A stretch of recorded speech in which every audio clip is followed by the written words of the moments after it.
Namaskar. A warm welcome to World News and Indian Perspective on All India Radio.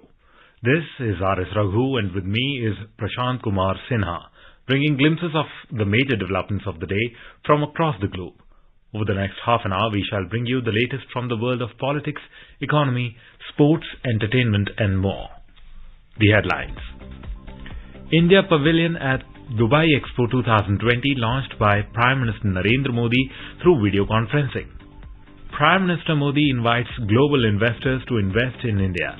Addressing Dubai Expo, Mr. Modi says, India is a land of opportunities and powerhouse of talent. India and United States to set up joint working group in defense industrial security. Australian Trade Minister Dan Tehan says Canberra is looking to diversify trading relationships with India. New Delhi to apply 10-day mandatory quarantine for British citizens travelling to India in a reciprocal move. Japan fully lifts states of emergency after decline in COVID-19 cases. And Smriti Mandhana becomes first Indian woman to score a Test cricket 100 on Australian soil at Queensland.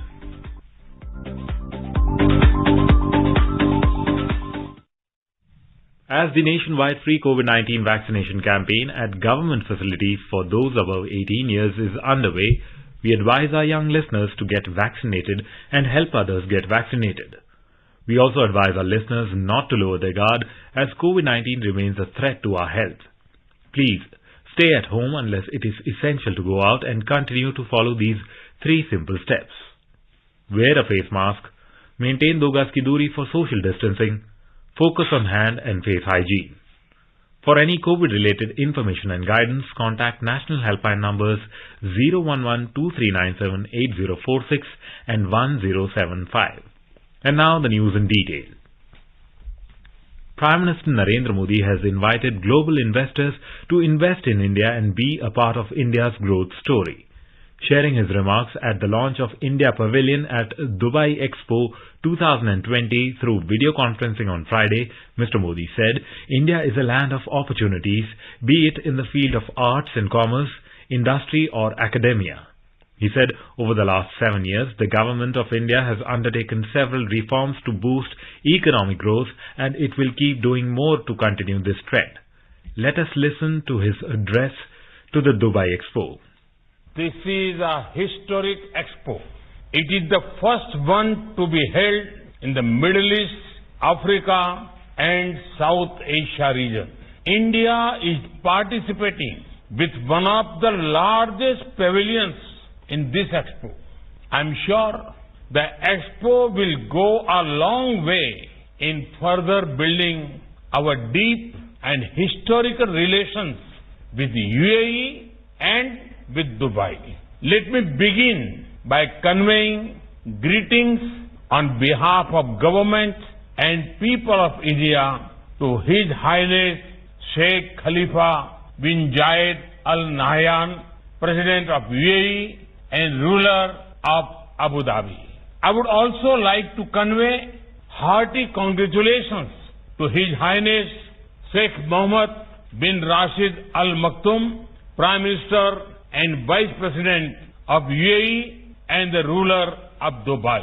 Let me also express my best wishes to my brother, His Highness Sheikh Mohammed bin Zayed Al Nahyan, Crown Prince of Abu Dhabi. He has been instrumental in the progress we have achieved in our strategic partnership. I look forward to continuing our work for the progress and prosperity of both our countries. The main theme of Expo 2020 is connecting minds, creating the future. The spirit of this theme is also seen in India's efforts as we move ahead to create a new India. I would also like to congratulate the government of UAE for organizing the Expo 2020 in a splendid way. This Expo is also testimony to the resilience of mankind against the once-in-a-century pandemic. The theme of India's pavilion is openness, opportunity, and growth. Today's India is one of the most open countries in the world. Open to learning, open to perspectives, open to innovation, open to investment. That is why I invite you to come and invest in our nation. Today, India is a land of opportunities. Be it in the field of arts or commerce, industry or academia, there is opportunity to discover, opportunity to partner, opportunity to progress. Come to India and explore these opportunities. India also offers you maximum growth. Growth in scale, growth in ambition, growth in results. Come to India and be a part of our growth story. Friends, India is famous for its vibrancy and diversity. We have different cultures, languages, cuisines, forms of art, music and dance. This diversity is reflected in our pavilion. Similarly, India is a powerhouse of talent. Our country is making many advances in the world of technology, research and innovation. Our economic growth is powered by a combination of legacy, industries and startups. India's pavilion will showcase the best of India across these multiple areas.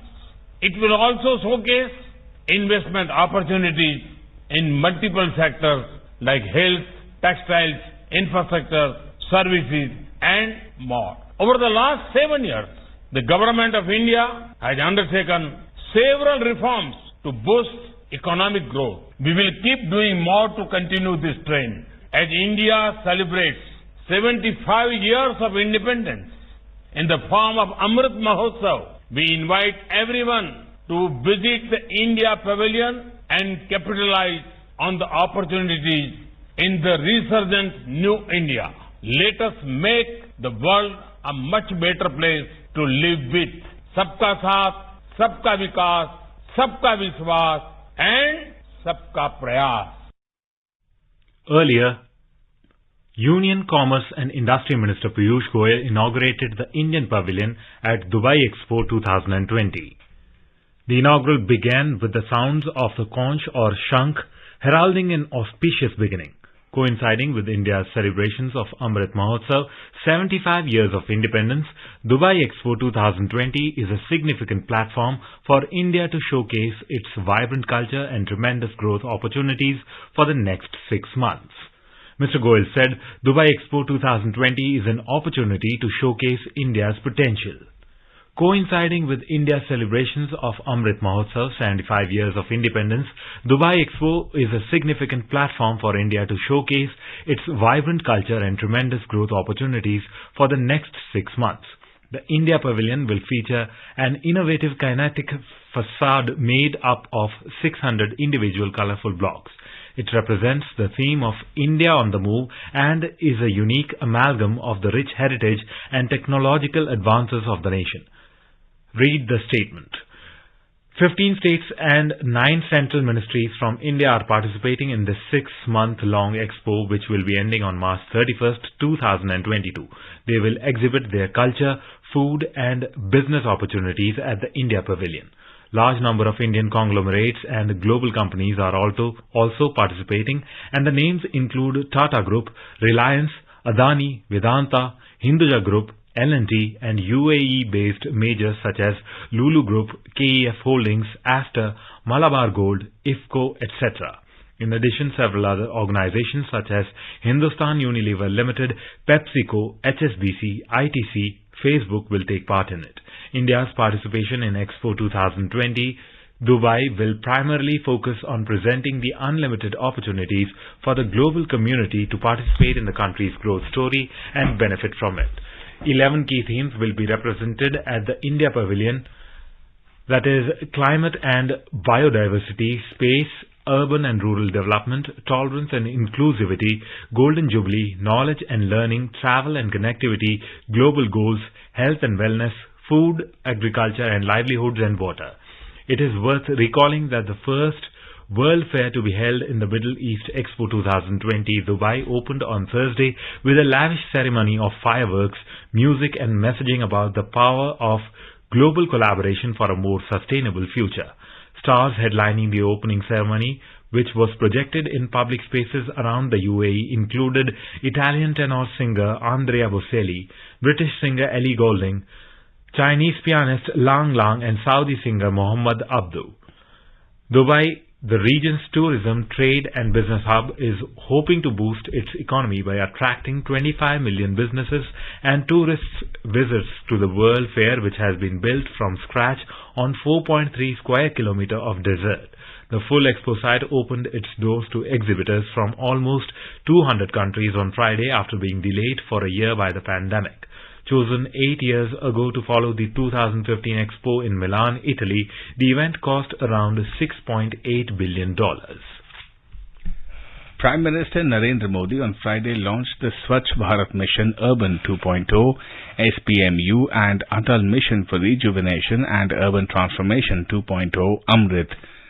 The two missions have been designed to realize the aspiration to make all cities garbage-free and water-secure. These flagship missions signify a step forward towards effectively addressing the challenges of a rapidly urbanizing India. It will also help in achieving the targets set under the Sustainable Development Goals 2030.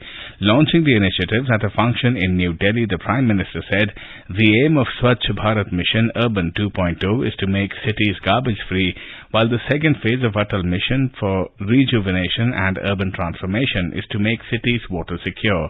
The Prime Minister mentioned the recently launched National Automobile Scrappage Policy and pointed out that this new scrapping policy strengthens the campaign of waste to wealth and a circular economy. The Prime Minister stressed the need to ensure 100% urban families receive water connections and sewer lines connectivity. India and the United States have decided to set up a joint working group in defense industrial security. This group will meet periodically to align the policies and procedures expeditiously that will allow the defense industries to collaborate on cutting-edge defense technologies.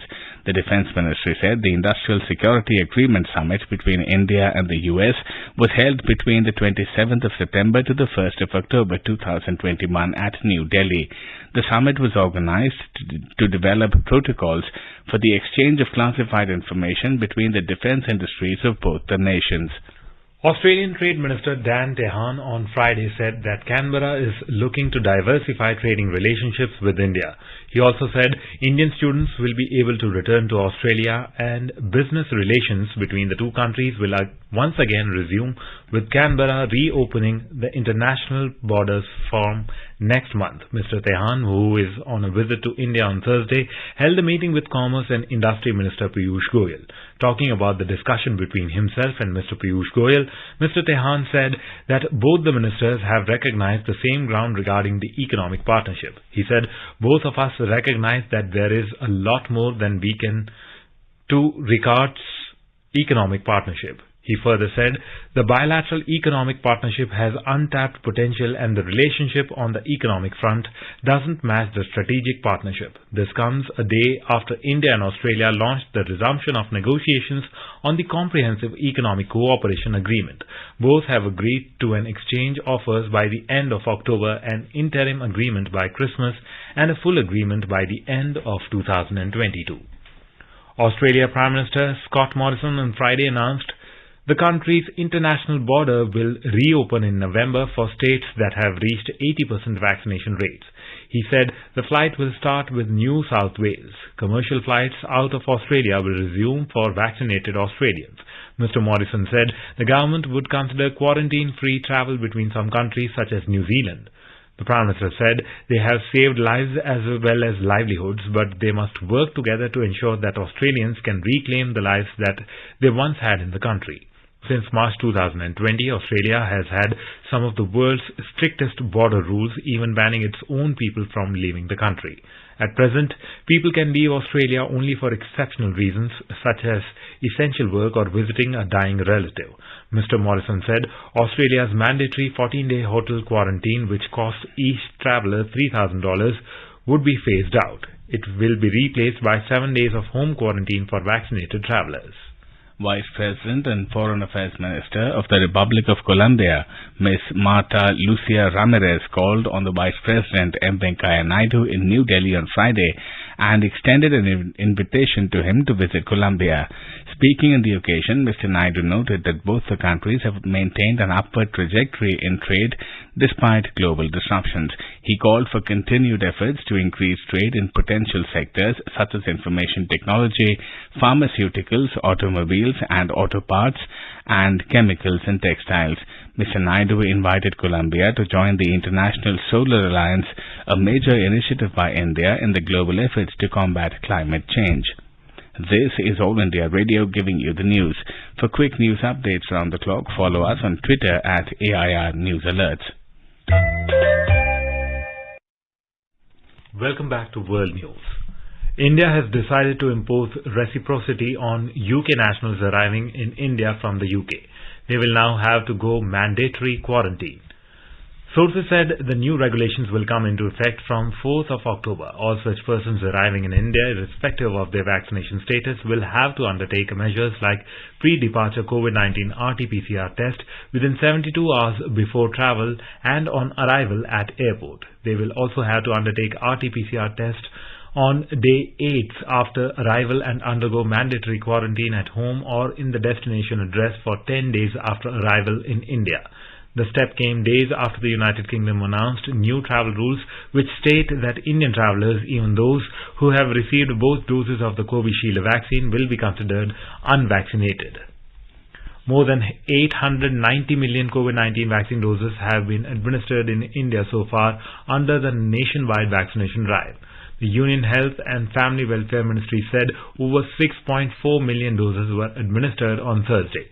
More than 26,000 new cases were reported in the last 24 hours. The ministry said the recovery rate is currently at 97.86%. Over 28,000 people have recovered in the last 24 hours. The daily positivity rate is at 1.76%, which is less than 3% for the last 32 days.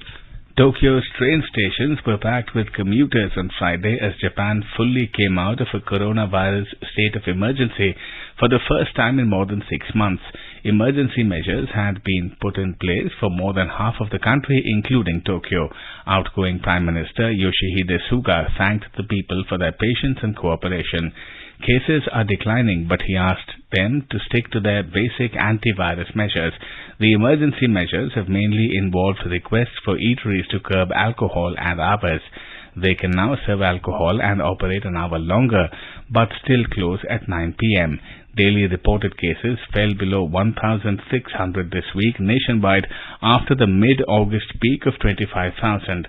Health experts attributed the declining numbers to vaccinations and increased social distancing after alarm from the near collapse of medical systems during the summer. Nearly 59% of Japanese people have been fully vaccinated. Japan has reported 1.6 million cases and 17,641 confirmed deaths. No foreign TV channel was available on the cable network in Bangladesh on Friday as cable operators there have stopped carrying foreign TV channels in compliance with the government's decision to not allow foreign channels with advertisements in them. Bangladesh's Ministry of Information and Broadcasting had issued an order that only clean feed of foreign channels will be allowed to be broadcast in the country. The Cable Operators Association of Bangladesh has said that it is not possible to cut out the advertisement from the foreign channels broadcast, and hence they are stopping the channels from being carried on the cable network. No foreign channel, including some of the very popular Indian news and entertainment channels, are currently available on the cable network. India and Nepal held the Joint Project Monitoring Committee JPMC meeting on post-earthquake reconstruction projects in the Himalayan nation. During the meeting in Kathmandu, a comprehensive review of the progress of Indian government-assisted post-earthquake reconstruction projects in housing, education, health and cultural heritage sectors in Nepal was carried out. In a statement, Indian Embassy in Kathmandu said both sides expressed satisfaction with the successful completion of 50,000 houses in Gorkha and Nuwakot districts of Nepal, constructed under the Government of India's assistance in the housing sector. The Joint Committee was set up in August 2017 to monitor the Government of India-assisted post-earthquake reconstruction projects in Nepal. Education Minister Dharmendra Pradhan has said India is building global competencies to fulfill the 21st century aspirations. Mr. Pradhan said this while addressing the 5th East Asia Summit Education Ministers meeting through video conferencing. He shared the objectives of India's national education policy, including universalization of education, ensuring equity, affordability and flexibility, technology-based learning and several others, which uphold the principles of the Manila Action Plan on Education. He also spoke about the multimodal digital interventions like PM eVidya, Swayam and Diksha, which ensured continuity of learning during the COVID pandemic. Mr. Pradhan said India remains committed to forge meaningful partnerships in making education and skills more inclusive, affordable, equitable, vibrant and aspirational. The High Commission of India in Bangladesh hosted a get-together for the new batch of the ICCR scholars on Thursday. Around 65 awardees from among the total of 300 selected scholars from across Bangladesh participated in the event. The selected students of ICCR scholarship will be going for higher studies in various disciplines at some of the premier universities of India. Among the awardees, engineering courses attracted the maximum numbers, followed by social sciences, dance and culture. Amongst those qualified, 74% were men and 26% women. Studying at prestigious Indian university, they will also experience the diversity of India's various regions, their culture and tradition. ONGC Videsh Limited has started its first exploratory drilling campaign in Bangladesh for finding oil and gas. The first well, Kanchan 1, was spudded in the Mahesh Khali island of the country on Wednesday. This exploratory well is planned to be drilled to a depth of 4,200 meters. It will target two prospective formations. The exploratory drilling will be followed by drilling at two more exploratory locations, said an official press release. ONGC Videsh Limited is a wholly owned subsidiary of the Oil and Natural Gas Corporation Limited (ONGC). The pre-drilling activities were completed with the rig being on location in late 2019. The spudding, scheduled for March of 2020, had been delayed due to the COVID pandemic. The United Nations has condemned the killing of Rohingya community leader Mohibullah in the Cox's Bazar area of Bangladesh on Wednesday and called on the authorities to investigate the incident, reports Reuters. The UN spokesperson urged the Bangladeshi authorities to investigate the killing and hold the people responsible for it to account. The U.S. Secretary of State Antony Blinken called Mohibullah a fierce advocate of the human rights of Rohingya Muslims around the world and demanded a transparent investigation into the case. UNHCR U.S. Ambassador to Bangladesh, UK High Commissioner and European Union in Bangladesh, among several other diplomats in Bangladesh and international organizations, expressed shock at the incident and demanded an investigation into the incident. The United Nations on Friday condemned Ethiopia's announcement that it was expelling 7 senior UN officials. It also voiced concern for 5.2 million people in the Tigray region who are in need of urgent assistance as malnutrition rises. The expulsions were announced late on Thursday, 2 days after the UN aid chief warned that a government aid blockade had likely forced hundreds of thousands of people in Tigray to famine. Jens Lark, spokesman for the UN Office for the Coordination of Humanitarian Affairs (OCHA), told at a Geneva briefing that it is critically important that the humanitarian operation to continue. International condemnation of the humanitarian situation in the northern Ethiopia has been growing. France, the UK and the United States are concerned about North Korea's latest missile test launches and will address the issue at the UN Security Council. French Ambassador to the United Nations, Nicolas de Rivière, said, Mr. de Rivière said that North Korea's test launches of hypersonic and other missiles are a major threat to international peace and security. He also said that North Korea is explaining that this hypersonic test is a success, and if this is the case, it is another escalation step. And now a report from the business world. Sensex plunged by 361 points, a 0.61% to finish at 58,766. NSE Nifty also ended 86 points, a 0.49% down at 17,532. Among global markets, Asian stocks declined following a fall in the U.S. equity indices. Japan's Nikkei 225 index climbed 2.3%. South Korea's Kospi rose 1.6%, and Singapore's Straits Times index gained 1.2%. Trade did not take place in China's Shanghai Composite Index and Hong Kong's Hang Seng. European markets were also down in intraday trade. Oil fell to trade around $78 a barrel on the prospect that OPEC plus producers might step up a planned increase in output to ease supply concerns. In intraday trade, Brent crude was trading around $78.20 per barrel. Back home, gold prices fell 140 rupees at the multi-commodity exchange for October contracts, in sync with losses in the international markets. The precious metal was trading at 46,185 rupees per 10 grams. On the other hand, silver gained 530 rupees to 60,150 rupees per kilogram for December contracts when reports last came in. In the foreign exchange market, rupee appreciated by 9 paise against the US dollar. Arjun Chaudhary for World News, All India Radio. A group of women in Kabul on Friday protested against the closing of schools and colleges for female students, saying that this is a violation of their fundamental rights in Afghan society. Teachers and lecturers from schools and universities of Kabul said that the closing of schools and universities is a serious concern that can deeply affect the future of education of girls in Afghanistan, and the Taliban should give serious attention to it. In a historic moment in women's cricket, Smriti Mandhana became the first Indian woman to score a Test 100 on Australian soil on day 2 at the Carrara Oval, Queensland. India were 276 for 5 in 101.5 overs when the match was halted in the second session.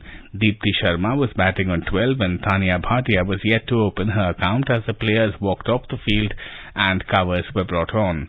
Earlier, flamboyant opener Smriti Mandhana shattered a few records en route to slamming a magnificent maiden Test century as India progressed to 231 for 3 at the dinner break. The 25-year-old Mandhana became the first Indian woman to hit a century in day-night tests and also the first from the country to reach 3 figures in the game's traditional format on Australian soil. Mandhana made 127 of 216 balls with the help of 22 boundaries and a 6. The play will resume at 30 minutes, 9:30 a.m. IST on Saturday. A quick look at the headlines once again. India Pavilion at Dubai Expo 2020 launched by Prime Minister Narendra Modi through video conferencing. Prime Minister Modi invites global investors to invest in India addressing Dubai Expo. Mr. Modi says India is a land of opportunities and powerhouse of talent. India and United States to set up joint working group in defense industrial security. Australian Trade Minister Dan Tehan says Canberra is looking to diversify trading relationships with India. New Delhi to apply 10-day mandatory quarantine for British citizens travelling to India in a reciprocal move. Japan fully lifts state of emergency after decline in COVID-19 cases.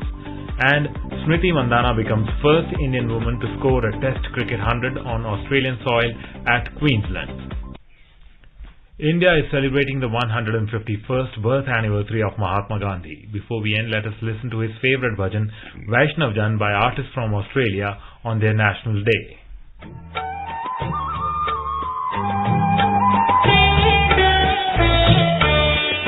Vaishnav Jan to कहने का ये जे धीरे पराए जाने रे और तुझके उपकार कर तो ये मन अभिमान लाने रे वैष्णव जन तो कहने का ये जे धीरे पराए जाने रे